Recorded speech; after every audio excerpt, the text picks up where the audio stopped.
This is CGCP 1309 by Chesthetica. White has got 2 bishops, 2 knights and a rook against black's bishop and 2 pawns.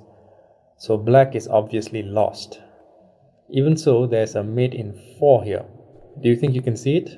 Well, anyway, let me show you the solution now. So there's also a mate in 6 and a mate in 13. We'll take a look at the mate in 6 a bit later, but for now the key move is bishop to d6. The threat being bishop captures b7. So for example, if black plays g4, then bishop captures b7 mate, or even knight to f4 mate. If black were to play bishop to f6, then only bishop captures b7 mates. So that threat has to be dealt with. And the only way to deal with it is to capture the bishop. So white sacrifices a piece. And now here, there are 2 ways white can continue, but both involve another sacrifice of the knight. Let's take a look at the first one, knight to e2.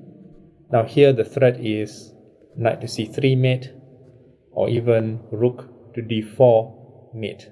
So if bishop to f6, then knight on the e file or the h file to f4, and after the capture there is mate.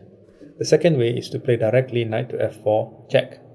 This forces black's hand to capture the knight and then to play knight to e2. And here again there is nothing that black can do. Bishop to g5 allows knight to c3 or rook to d4 mate. a5 allows those 2 moves, and also knight captures f4 mate. A move like f3 loses to all 3 possible checkmates as well. Even bishop to b6 loses. So here black can play anything and white has a choice of possible checkmates.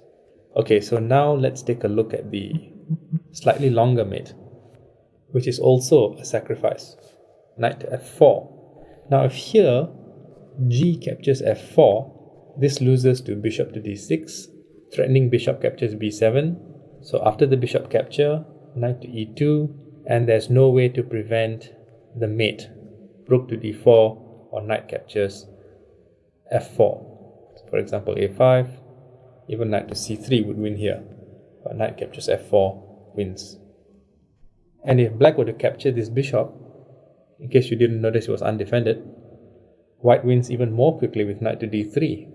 This guards the rook, checks the king has to move back to d5, and then bishop captures b7 mate. So in order to drag the mate on to a full 6 moves, black has to play king to e5, and then this other bishop that was expendable comes into play. Bishop to d3, a quiet move. Black might try maybe b5 to break things up, knight to f3 check, king to f6, bishop to d4 check, king to f7, bishop to c4 check. Now the bishop pairs working together, king to f8, and then knight to g6 mate. So it's perfectly viable to win in that way as well, even though it's longer and obviously more complicated. But the more skilled player would have seen bishop to d6, a quiet move. Just sacrifice that bishop on a6, knight to f4 check, sacrifice another piece, knight to e2, and there's nothing that black can do to prevent mate in the next move.